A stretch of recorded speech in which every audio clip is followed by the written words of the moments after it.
Hello and welcome to the Sectigo Identity First Security Summit.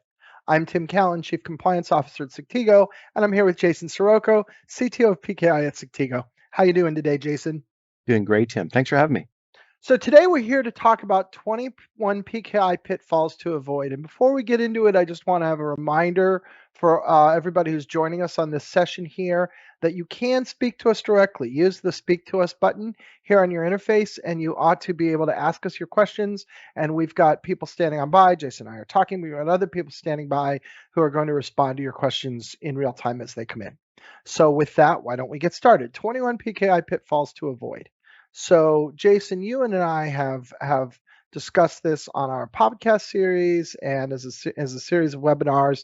And what we did over time is we developed this list, I would say, of PKI pitfalls that fall into these different categories. And we're going to go over these today. So for starters, these are the categories. We're going to deep dive into each of these. So I don't want to go into too much of them here. But when we look at these 21 PKI pitfalls, we see they fall into 5 main buckets. It's certificate problems, deployment problems, security problems, governance problems, and visibility problems. But before we get into that, a little bit of background on how you and I evolved this list, Jay. All right, so you especially, we talk to a lot of people who are doing PKI. And you've observed over time. We basically, let me give you an analogy first, and then we'll get right into how it works with the customers. The analogy for this is, you often, all of us read a lot of technical journalism in terms of breaches and mistakes that are made within the industry, in cybersecurity in general. PKI in particular, what we're talking about here today. One of the things that technical journalists often make you want to think is that every single attack, every single mistake being made is novel, never been seen before. Please click on this link, read my advertising, right? What we're trying to do here is package this up the way it really should be to me in order to learn the lessons from what are the patterns of mistakes that are made. We're not going to cover all of cybersecurity here today. This is about PKI. What are the common errors that are made that we've seen and have talked to customers and have even looked at other people's their rollouts of PKI troubles that they've had? What are some of the low-hanging fruit patterns of problems that are made and have been made over the past 20 years? And Tim, this is an attempt to be able to package this up and explain it. And hopefully this is really genuinely useful, that you're going to be able to go away and you're going to have this as kind of a checklist for yourself and try not to make these mistakes, right? Because a lot of people do, and that's why they happen. So let's get into the first one. First one is certificate problems. So these are problems with the certificates themselves, the actual certificates that you issue and use. And let's run down the list. Weak keys. Yeah, Tim. How many times have you and I talked about publicly rollouts where we've seen key lengths being too short? In other words, even a little bit of degradation or misconfiguration of your certificate profile can lead to your keys essentially being vulnerable to attacks. And there's a reason why there are very specific standards that are set. We're going to get into in a minute, Tim, where some of these mistakes are made, and that's where I'll key in a moment. Yeah, I can. I like that. And we'll also return to the fact that these are moving targets, right? So what was okay maybe 10 years ago, certainly 20 years ago, isn't necessarily okay today. Terms, certificate term length is too long. This is another great example of a moving target. Once upon a time, the world was more comfortable with longer term certificates than we are now. And people issue certificates that last just an uncomfortably long time. It's quite common now for certificate lengths, especially to be shortened in quite a lot. In SSL, Tim, we're down to a year, right? And that's a standard. Yep. But in terms of private PKI, what you're seeing now is the tendency towards shorter and shorter certificate lifespans. And that's done for security purposes. If there's a compromise, you're in better shape if it's a shorter lifespan. In DevOps, we're down to hours now, potentially, certain certificate length. And so therefore, for people who might not be part of the industry, might be setting up a PKI without full knowledge, they might say, hey, this renewal thing is a pain in the butt. Why don't I just go 10 years? That's a problem we're trying to point out here. Yeah, and if you have automated deployment and renewal, and if your certificates, if it's private CA, and so the cost to you is there's no incremental cost to having your certificates done earlier, it's hard to make the argument not to have shorter term. So term too long, definitely something that we see. Long certs live around a long time. Outdated cryptographic algorithms. This is similar to the keys. These are moving targets. And what would have been okay once upon a time isn't anymore. You know, once upon a time, we all used SHA-1 and we thought that was great. And now we don't want to use SHA-1 because it isn't great. SHA-1's the perfect example. Yeah. What you've probably read over the years is certain open source systems that can help you set up PKI, basically deprecating the what are the deprecated cryptographic algorithms. Sometimes that can take years, and you might not realize choosing randomly off a list unless you're completely aware of what algorithms are the best ones to use today. This is a really good example of if you're facing a long list of cryptographic algorithms and you're not quite sure which one to select, better talk to an expert. Right. Now, these first three, speaking of experts, so for your public certificates, these first three are handled for you. Right? Your public CA makes a point of making sure that we're following the best industry practices. They're also the requirements, right, that the industry requires. But when you're doing your own CA, you know, you have the power to do anything you want. It's your thing. And this is where people get themselves in trouble. This last one, a little different but important still, certificate stapling, or that's more of a, I think, a generic term for any number of techniques you might use that force yourselves to be using some very specific certificates that you have. Yeah, Tim, there's a number of, as you say, there's a number of issues that fall into this. Uh, in the public world, quite often the term stapling is meant to be used with what form of revocation that you're using with that certificate.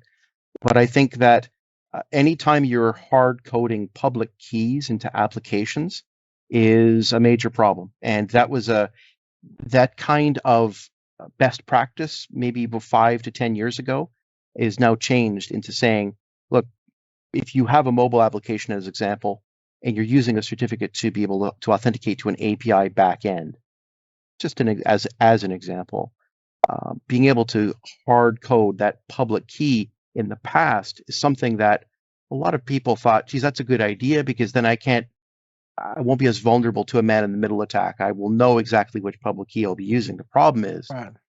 if anything happens to that public key, if that certificate needs to change, we're living in a dynamic world. All of a sudden, you're locking yourself into the usage of that, and therefore, it's no longer considered a best practice. Yeah, and you and I talk about a concept of certificate agility, which is to say that you have to run your operation as if any given certificate you might have anywhere might have to be swapped out at any time. And this is because unforeseen things happen. And if you're not doing that, then you're giving yourself risk. That's exposure, that's vulnerability. And stapling is the anti-agility measure, right? That's right, Tim. All right, so that's certificate problems. Now, deployment problems, problems that occur with the way you actually deploy your certificates. And let's just run down this list. First of all, certificate reuse. We see this a lot. Someone takes the exact same certificate and puts it across a few or maybe a very large number of separate machines. Yeah, this is quite common in the manufacturing world. We've seen this in the automotive industry, where a bunch of cars come off the lot, and it turns out that their infotainment system, or whatever system that they're using for communication, will come off the lot, every single car using the exact same certificate. In other words, if you compromise one, you've compromised them all. And quite common of a problem when you're reproducing the same device over and over. In other words, it's a problem in IoT and in manufacturing. Yeah, but could be done anywhere, right? We've seen people do it just with their servers, right?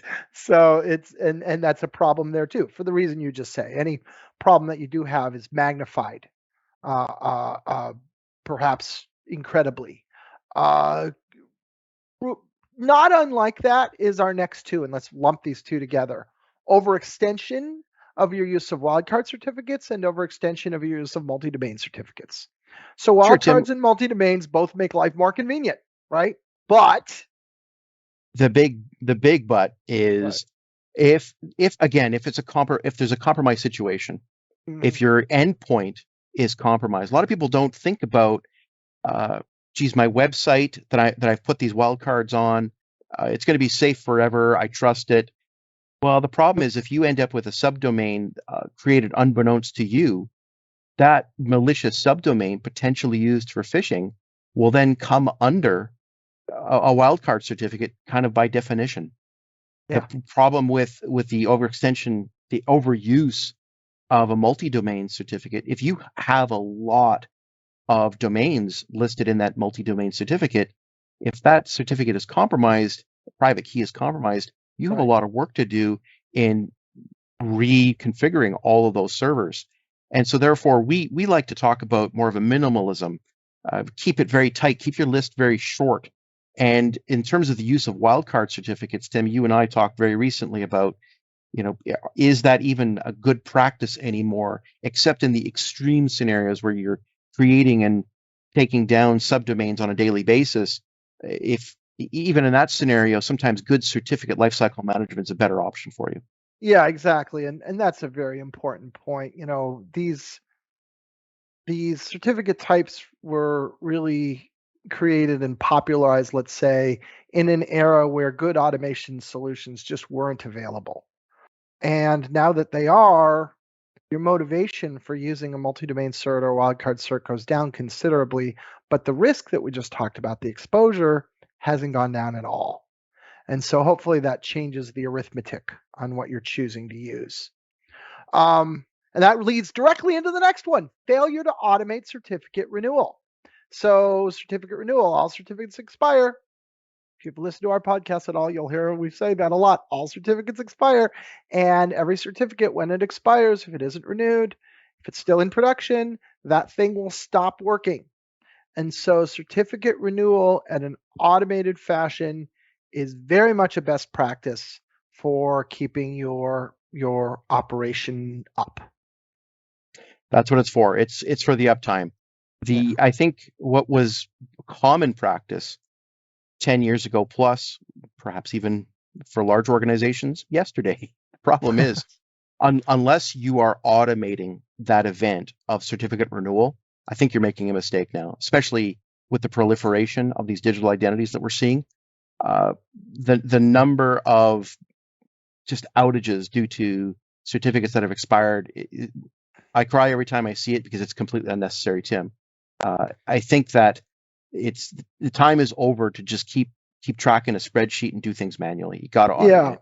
Yeah, and we've seen as we see the number of digital systems become more interwoven inside of the average enterprise, and you and I have covered this in our podcast too. What you get when you get a certificate outage is you're more likely to get a cascading failure. So once upon a time there would have been a function, that function stopped working. Now what'll happen is that function stops working and the things that spawn off of that stop working and the things that spawn off of that stop working, and you get this downstream spreading cascading failure that eventually can take down vast portions of your operation, and they can sometimes go back to a single certificate, right? So in that regard, automate, the stakes are higher than ever in terms of automation and what it gives you. The next two kind of go to each other. So multiple private CAs, we see this. One of the reasons why you sometimes will see this Mhm. is because of the fact that most enterprises today are dealing with multiple stacks of technology. Uh, Legacy technologies from Microsoft, extremely common. Then all of a sudden we're out in the cloud. All of a sudden we're dealing with mobile devices. All of a sudden we're dealing with IoT devices. All of a sudden we're dealing with DevOps.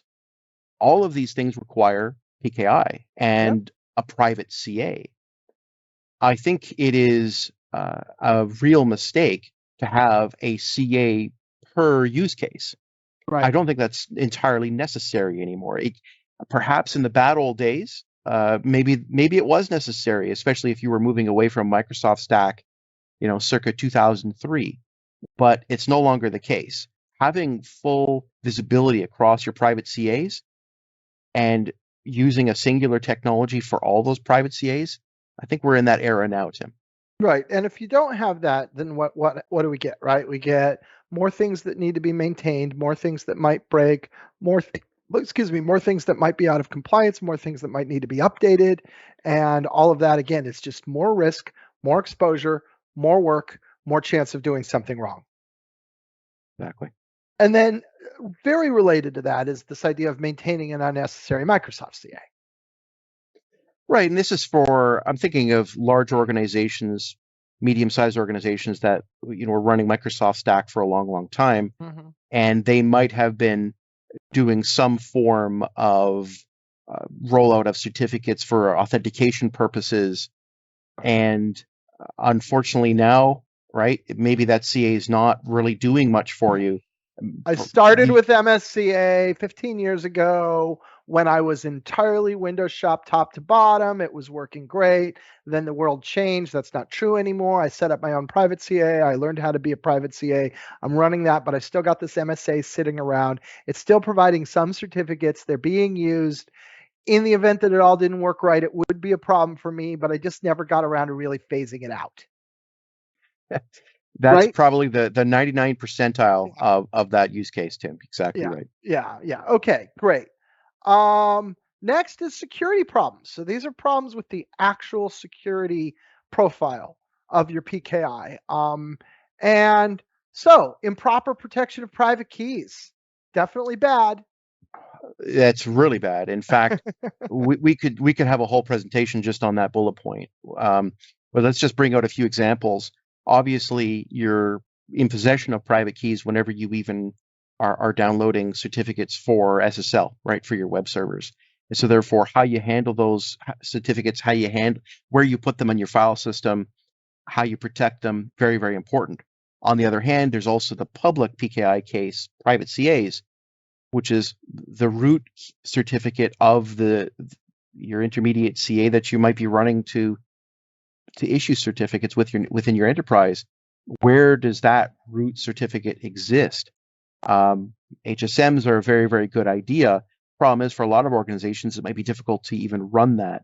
Therefore, again, I'm going to be a broken record on this. This is a good topic to talk to a security expert on how to do this correctly. I'm only going to bring up one more example, Tim, which is IoT and mobile devices, which is when you have certificates containing private keys, where do you put that? Even on desktop devices now, we have TPMs for Windows 10, Windows 11. We have for IoT devices various kinds of secure elements, and we also have various kinds of enclaves within mobile devices. There are correct places to put your private keys. Gotcha.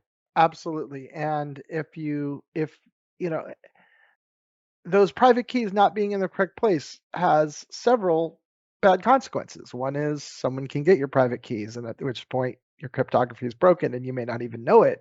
Or the other one is if you fail to, even if nobody else can find them, if you can't find them either, then basically you can't use that cert anymore, and anything that you're encrypting there is lost. So those are both pretty big downsides.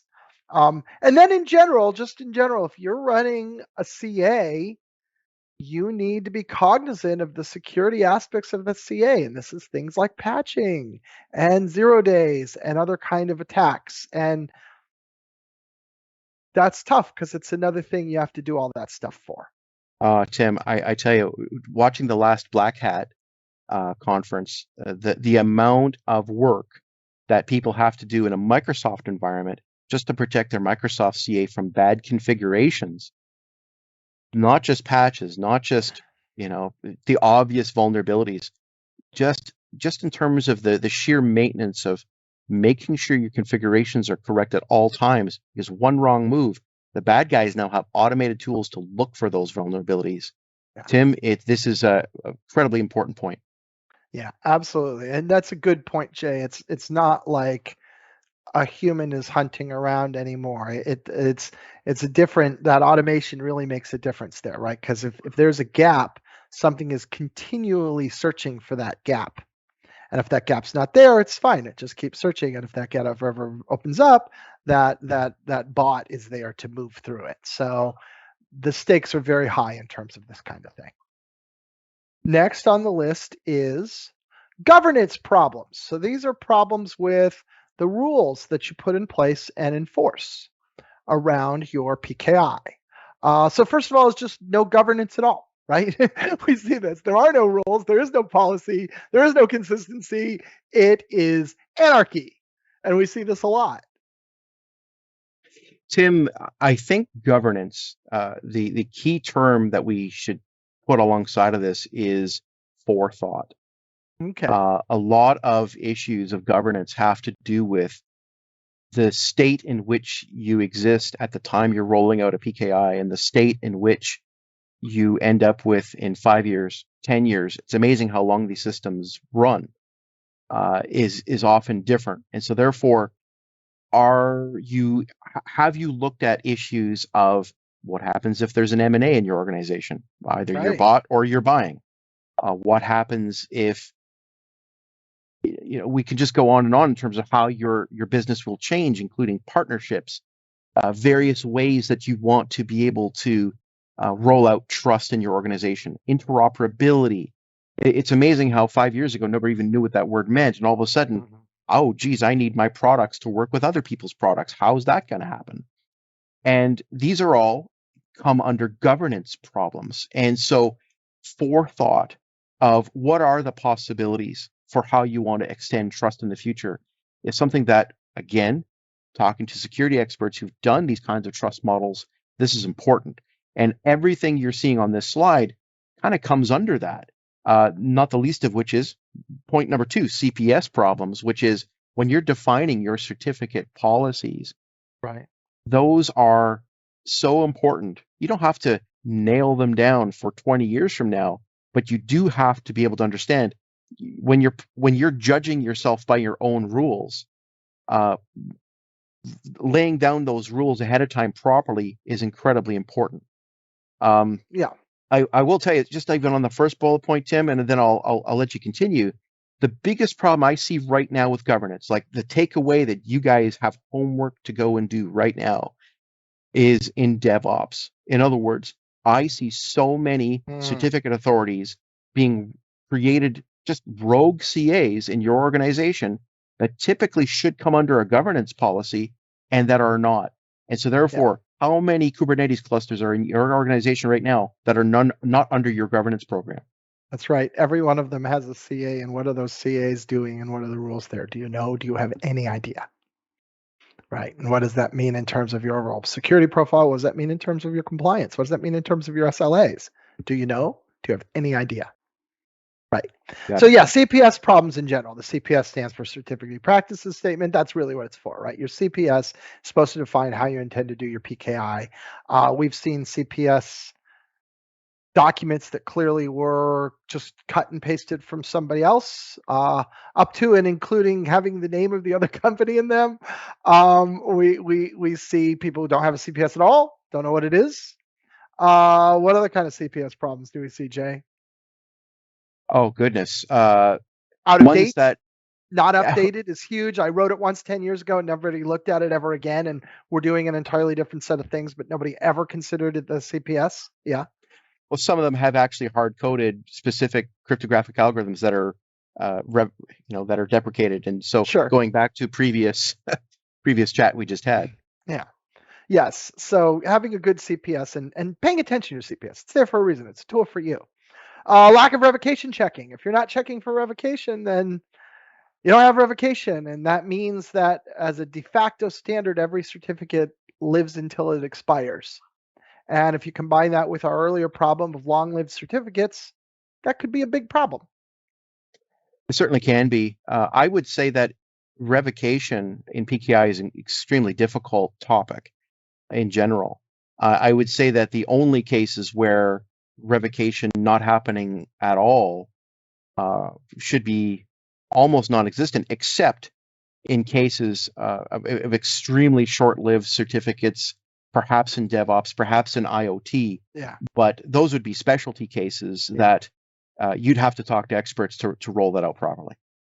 Right. If we talk about our earlier conversation, if I'm running in my DevOps environment, I'm running certificates that expire in a couple hours, then probably revocation it would be a pretty extreme circumstance where revocation would actually occur, right? But short of that, it's something you need to have in your toolkit, because you've got a cert and you need this cert to stop being used now. You got to have revocation. If you don't have checking, you don't have that. Now, the next two kind of go together. So misuse, how do I say, misapplication of public and private certs. They're different. They have different strengths and weaknesses. Some circumstances require one or the other. Some circumstances allow either, but one is considerably better than the other. And we don't, it's not clear to us that that was always considered when these things were used. So Tim, again, going down to the customer examples, I have folks, right, that I've spoken to who are so familiar with public certificates, they don't really think about the private way of doing things. They don't think about the walled garden. And so Right. one of my first questions is, are you using this certificate within a manufacturing environment to, in other words, is it going to be performing some sort of SSL function to encrypt communication to a web browser, to a web server of some kind, maybe even a lightweight web server? And a lot of times I get these weird looks like, no, I'm connecting a device to a device and that's it. My answer there is, well, then you don't need the overhead of a public certificate. And so all the way down from the business part of it, which is the pricing model, to how it's, the 1 year, the narrowness in terms of what the different certificate profiles can be, become limited. And so therefore private PKI, private certificates become far more useful. There's just a lot of people that aren't used to using that. They're used to using public certificates. Right. The opposite is also true, in case that sometimes people within a manufacturing environment might forget, oh, geez, this tiny little web server on a device really does need a public certificate because of the fact that it will be used by a browser, by a human being, and therefore you're going to get errors unless you're using a public certificate. It goes both ways. Goes both ways. Yeah, absolutely. And it's kind of a right tool for the job message here more than anything else. So then, and I think this is our last category, visibility problems with the visibility you have, the view you have on the certs that you're using. And the first two, again, very related. Rogue certificates, or even rogue CAs. Rogue certificates that get obtained and put into production, and the company is actually depending on them by someone, somewhere, and the people who manage certificates, who ultimately are going to be responsible for these things like governments and renewal, don't even know they're there, and oftentimes find out they're there when they expire and nobody renewed them. I've seen customers where somebody in an IT organization, some shadow IT group, were like, hey, we just need some SSL certs to do something. Turns out that thing was very important. Yeah. Nobody kept a record of it, or the person had left the company. CMO's got a bright idea, goes out and hires an outside development firm. They put something together. It starts doing something that's generating a lot of really important leads and doing a lot of nurture. This is generating a lot of pipeline. The company really depends on it. There's a big revenue stream running. And meanwhile, the outside development firm, they delivered their thing. They got their check. They walked away. They're working for another company entirely. And then a year later, all of a sudden, this important thing that we all really need, because this is how we connect with our customers, just plain ain't working. And nobody knows why. We all run around like we're on fire for days and days until we finally figure out it's these stupid certificates that we didn't know existed.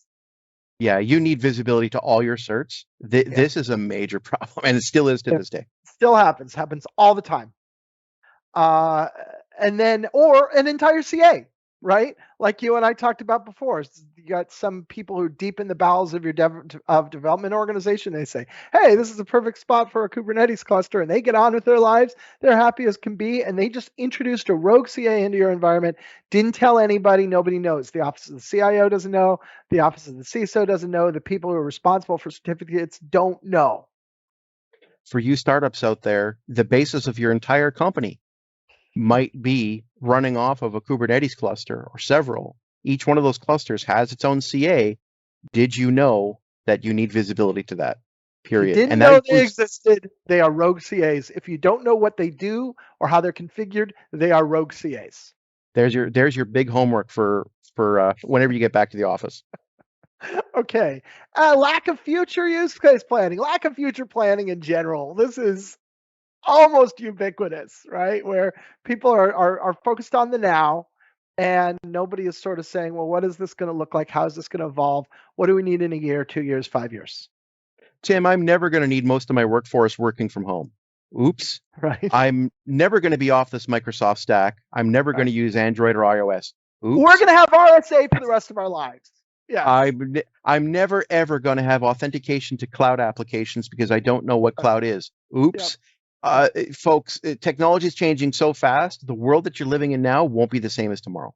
Yep. So try to think about that, right? And try to consider how that affects your PKI position. And then directly connected to that, failure to stay current on cryptography. And I just alluded to one of the big developments, of course, which is that quantum safe cryptography is going to become a real thing that we're all going to have to deal with. And that's a perfect example of where cryptography is changing. We talked about it earlier. We talked about SHA-1. Crypto changes, and you got to stay current, or you could be using things that fundamentally can be compromised. I'm going to save my breath on that one, Tim. I've got an entire webinar on that coming up. Okay, so there you go. I mean, that's it. So that's 21 PKI pitfalls to try to avoid. And as a little reminder, if you did like this conversation, we alluded to this a few times, Jason and I do run a popular PKI and security podcast called Root Causes. So go to where you listen to podcasts and search for Root Causes PKI. You'll find us. We have more than 200 episodes posted today. We cover a broad variety of topics like the ones that you see here. And browse through, join us, sign up to listen to us on a regular basis. We'd love to have you. And with that, I think we are at the end of our content for this session. So, Jason, thank you very much. I appreciate your talk. Thank you, Tim. Thank you.